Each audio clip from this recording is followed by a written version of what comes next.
as the early 30s started to roll in, people started to do, up here, obviously, in the jazz era, in the 20s, they were doing the Charleston. But the younger generation was doing the Charleston. Up in the Los Angeles area, because this is where most people live, in this area. And so the young people were doing the Charleston, as well as different dances, of course. But it was primarily the adults that would actually take these longer journeys to get down to places like here. And so up here is where we had, obviously, Lionel Hampton, I'll use popular names that you may be familiar with, moving to Los Angeles in the late 20s.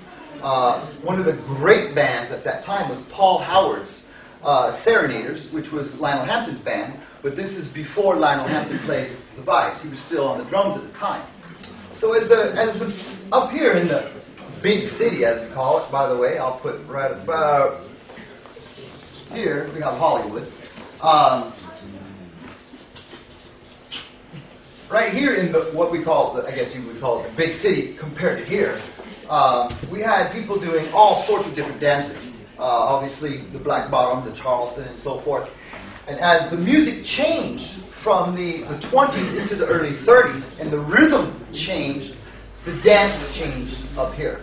So, because of this change of rhythm, from what we would call it maybe a 2-beat rhythm to a 4/4 rhythm, the dance changed, as we just said. And the kids, taking that Charleston steps, started doing swing. They're just swinging their Charleston. While down here, they're still shuffling in closed position. Up here, the younger generation is all doing, they started doing what we call swing dancing. The first swing contest that I know of is 1932, Venice Beach, Venice High School, right here, 1932. And it was at a high school, and it was a swing contest. And the winners of that contest were high school kids, and it was actually a white guy dancing with a black girl. So again, we have what's called, swing to them was just taking that basic Charleston steps and starting to change the rhythm. Charleston is more than just a step, it's a rhythm as well. I know the musicians in here already know that, but for those that are not familiar with it, Charleston has a very distinctive beat to it. And they took that ba, ba, that 1, 2, 3, ba, ba, and they started swinging that same step, thus creating what we call swing, or today, bow swing, which I'll get into in a little while. So here we have Venice Beach. We have all these little beach cities in here. We have a very famous dance troupe from Los Angeles at that time called the Ray Rand Dancers. It was a gentleman by the name of Ray Randazzo. He was an Italian immigrant. And his full name was Ray Randazzo, but he changed it to Ray Rand. He like Lindy Hoppers, like Whitey's Lindy Hoppers. Ray Rand was kind of like Herbert White in that he saw some very great dancers at his ballroom. And so what he decided to do was take these dancers that were very good and start hiring them out for performances at private parties and so forth. Every night of the week, you could dance in a different ballroom. Tuesday night was at the Diana Ballroom, which is a dance that Ray Rand put on. Ray Rand was a Balboa dancer, and this would be 1936. And that he started this dance at the Diana Ballroom on Tuesday nights. And dancers would come from all over to go to the Diana Ballroom. From Venice Beach, from Redondo Beach, Palos Verdes area, from East Los Angeles, which would be this side of Los Angeles, where Willie Desitoff is from. Maxie Dorf is from here. Hal Tekir is from here. Venna Archer, Johnny Archer. All the dancers would come to the Diana Ballroom because that is where the best dancers would be at. These young dancers, who I've mentioned, and I'm sure you've heard of some of them, Maxie Dorf and so forth, at the time, they had no idea what was going on down here. The popular dance, as a matter of fact, down in the beach cities, this area along the whole coast, this is, again, like I said, there's many, many, many ballrooms. And each night there would be something else, a different band in all of these ballrooms. So it was like today, you would call your friends or find out where your friends are going to go and who they're going to see, and then you would go to these different ballrooms. The dancers from this side of Los Angeles, along the beach cities here, from 1934, 35, and a little bit of 36, the dance that they did was called the jig trot. The jig trot was a dance that, for the younger teenagers, they'd like to do the jig trot. It looks like the balboa, it's body to body, except it was done to very fast music, and you can do anything with your feet, very fast. And so they would have jig trot contests almost every single night. You could find a jig trot contest at one of these ballrooms here. And in the jig trot, the basic rules was, as long as you stay in body to body position, you can do anything with your feet. You can kick as much as you want or do anything as flashy as you can. It's a very similar timing, I guess you could say, to the balboa, but it's a completely different look because it's teenagers trying to be as flashy as possible to win the competition.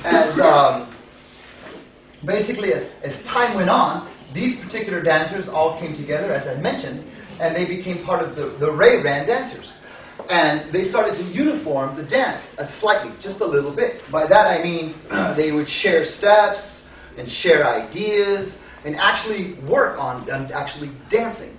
Until that time, dancers such as Lawrence Lolly Wise, who was a very good friend of mine, Hal, and all these dancers, when they would go to these ballrooms, a lot of the times they would just go in the beginning and watch the other dancers.